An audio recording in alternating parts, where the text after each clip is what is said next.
Hey, welcome back to English Podcast for You. I'm Leo. And I'm Lily. If you're listening to this late at night, under a cozy blanket, or maybe taking a quiet walk, we are so glad you're here with us today. Yeah, really. Thank you. You know, late nights always feel a bit different, don't they? The world outside gets quiet, the noise of the day kind of disappears, and suddenly your mind starts wandering to bigger questions. Oh, absolutely. Like at 2 a.m. when you should be sleeping, but instead you're staring at the ceiling thinking, why am I here? What am I actually doing with my life? Exactly. That classic late night experience. So tonight, we're leaning right into that feeling. We're diving into some deep, philosophical late night prompts and asking the big question, what is the meaning of life? It's a huge topic, but don't worry if your English isn't perfect. Today's conversation is just two friends talking about real life. Just listen for meaning. Let the words flow naturally. And we'll also look at 5 really special words today: existential, perspective, destiny, path, and fulfillment. Lily, can I ask you something personal to start us off? Sure, go for it. Though, should I be nervous? No, not at all. Just when was the last time you had one of those real existential moments? You know, when you suddenly step back and feel a little overwhelmed by just existing. Honestly, a couple of weeks ago, I was sitting on my balcony late at night, looking up at the stars, and it just hit me. The universe is so vast, so endless, and here I am worrying about a small mistake I made at work or what to eat for dinner. I know that exact feeling. That's what we call an existential question or thought, right? When you pause and question your own existence or the deeper meaning behind everything we do. Yes, exactly. And in that moment, it felt a little bit scary, but also weirdly comforting. Like maybe my tiny problems aren't as heavy as I make them out to be. That's so true. But don't you think sometimes those thoughts can make people feel lost? Like, if the world is so big, does what I do even matter? Yeah, it's easy to slip into that. But I think it all comes down to perspective. Ah, perspective. That is such a powerful word. Right? Because perspective is simply the way you see things, your viewpoint. From one perspective, being small makes you feel unimportant. But from another perspective, it means you have the freedom to create your own meaning. You don't have to carry the weight of the whole world, just your own little piece of it. That leads me right into another prompt I was reading earlier. Do you believe we each have a specific destiny? Or are we just wandering around making things up as we go? Ooh, destiny? That's a classic late-night debate.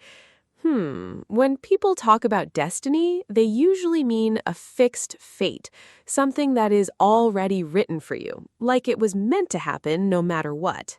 Right, like meeting a certain person or finding a specific career. Growing up, I used to think there was a master plan, but as I've gotten older and messier, I'm not so sure. Right, because if everything is destiny, then do our choices even count? If I decide to stay in bed all day and eat ice cream, was that my destiny too? Well, hopefully not every Tuesday. But seriously, though, I think believing in a hard destiny can sometimes take away your personal power. It makes you feel like you're just sitting in the passenger seat of your own life. I agree. I think I prefer the idea of a path rather than a fixed destiny. A path. Tell me more about how you see that. Well, a path is the road you walk on, step by step. It isn't completely drawn out for you in advance. You choose which turns to take, which doors to open, and sometimes you even take a wrong turn and get lost in the woods. But it's your path, every choice shapes the direction you go next. That's beautiful, Lily. So, destiny implies the end point is already decided, but a path focus is all about the journey and the choices you make today. So, if we are creating our own path, what are we actually looking for along the way? Is it success? Money? Happiness? You know, for a long time, I thought success meant having an impressive title or achieving big goals. But lately, late night, when I really reflect on it, those things feel kind of empty on their own. The word I keep coming back to is fulfillment. Fulfillment. That's such a deep word. For our listeners, fulfillment is that quiet feeling of deep satisfaction when your life feels meaningful and complete from the inside out. Yes, exactly. Happiness comes and goes like a sunny day. You can feel happy eating a good meal or watching a funny video, but fulfillment stays even when things are difficult. It comes from living according to your values, caring for people, and growing as a person. Have you ever felt totally successful on the outside, but lacking fulfillment on the inside? Honestly, I have. A few years ago, I was working non-stop, hitting all my targets, getting compliments from everyone. On paper, I was doing great, but every night I'd come home, sit in the dark, and feel this strange, heavy emptiness. I realized I was walking on someone else's path, not my own. Wow, thank you for sharing that, Leo. That takes a lot of courage to admit. It's scary when you realize you're climbing a ladder, but it's leaning against the wrong wall.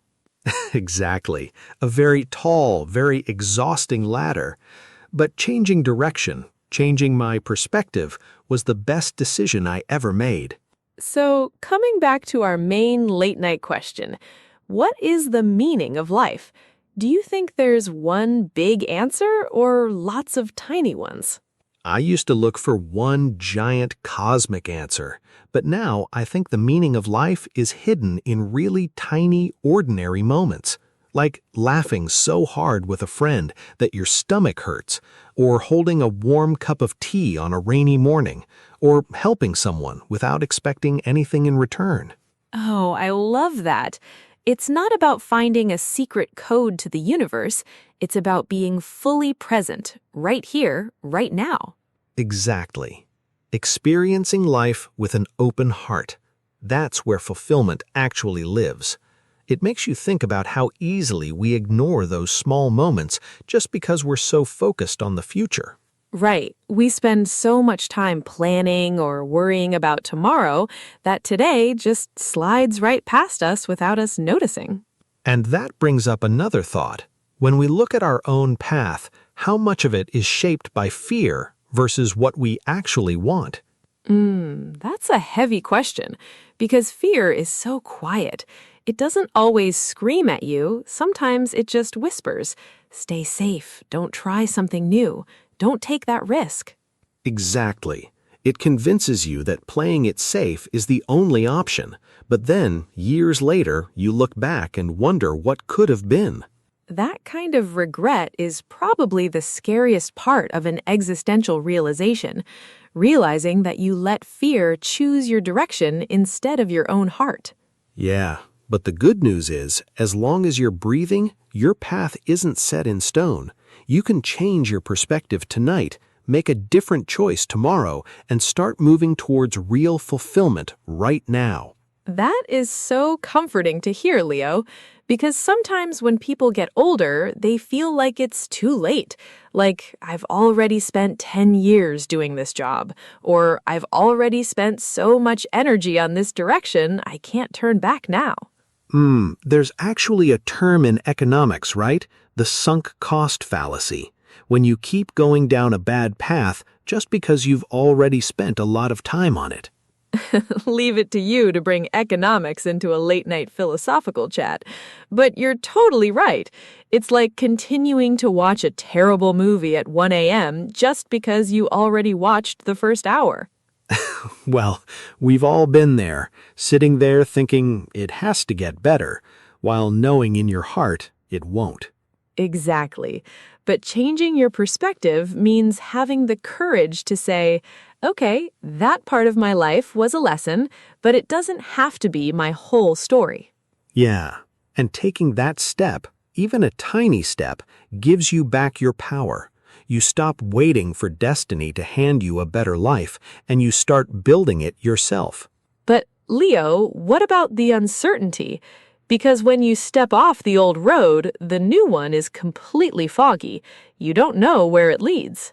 Oh, the uncertainty is terrifying. I think that's the main reason people stay stuck even when they're unhappy.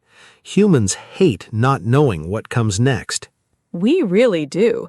We'd rather be comfortably unhappy than uncomfortably unsure. That is such a sharp observation, Lily. Comfortably unhappy. It's safe, it's predictable, but it rarely leads to genuine fulfillment. So, how do you personally deal with that fear of the unknown? When you changed your own direction a few years ago, how did you handle that foggy feeling? Honestly, I had to learn to shrink my time frame. When I looked at the next 5 years, I panicked. But when I looked at just today, or just this hour, it felt manageable. Shrinking your time frame. I like that. Yeah, I tell myself, I don't need to figure out my entire future tonight. I just need to make one good decision today. If you stack enough of those good decisions together, the fog slowly clears. It's like walking in the dark with a tiny flashlight. You can only see 2 feet ahead of you, but 2 feet is enough to take the next step. Exactly. You don't need to see the whole mountain, just the step right in front of your shoe. That's such a grounded way to look at it. It takes away that massive existential weight. Yeah, because nobody can carry a 5-year plan on their back at 2 in the morning. It's way too heavy. Very true. Late night thoughts are great for deep questions, but terrible for complex logistics. So true. You know, another prompt I wanted to bring up tonight is the idea of connection. Do you think our search for fulfillment is something we have to do alone, or is it deeply tied to other people? Oh, I don't think we can find real meaning completely on our own. We like to think of ourselves as independent, but humans are fundamentally wired for connection. We spend so much time in our own heads, especially at night, analyzing our feelings, overthinking our mistakes. But sometimes the best cure for an existential crisis is simply talking to a friend. Like we're doing right now. Exactly like this. Sharing the weight of the questions makes them feel less scary. You realize you're not the only one lying awake wondering if you're doing this whole life thing right. Right? Everyone is basically looking at the exact same dark ceiling, asking the exact same questions in different rooms all across the world. That's a beautiful thought. It means we're never really as isolated as we feel. Our paths might look different from the outside, but underneath, we're all navigating the same human experience. And maybe, just maybe, that shared experience is a big part of the answer we're looking for. Learning how to listen, how to support each other, and how to share our true selves without fear. Being vulnerable. That's another thing that takes immense courage, but brings so much depth to your life. Because if you constantly hide behind a mask, even if people love you, they're loving the mask, not you. Wow, yeah, and that leaves you feeling completely unseen, which brings us right back to that inner emptiness we were talking about earlier. So, finding true fulfillment isn't just about pursuing goals. It's also about letting people see who you really are, messiness and all. Absolutely. Stripping away the pressure to look perfect and allowing yourself to just be.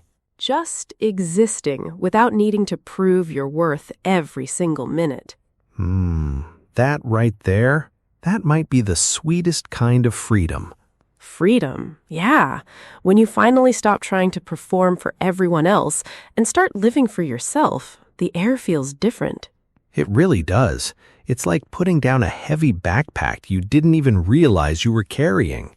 But, Leo, how do you keep hold of that feeling when the morning comes? Because late at night, in the quiet, it's easy to feel wise and relaxed. But then tomorrow morning, your alarm goes off, your inbox fills up, and life gets chaotic again. Oh, the morning reality check. It's brutal, isn't it?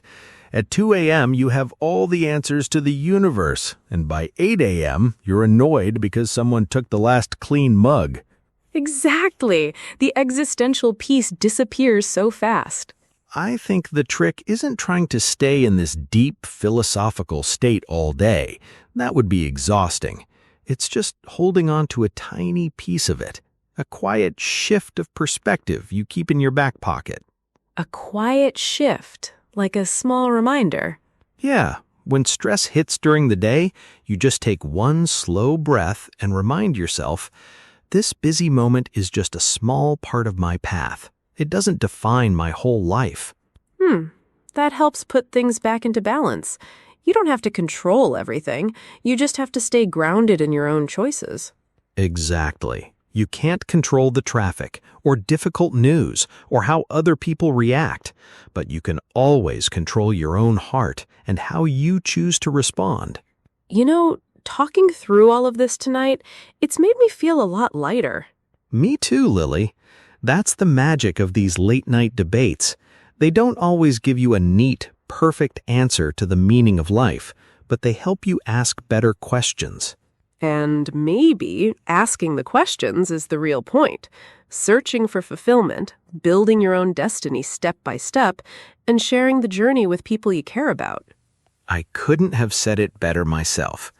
Looking at the clock, I think the night is starting to catch up with us.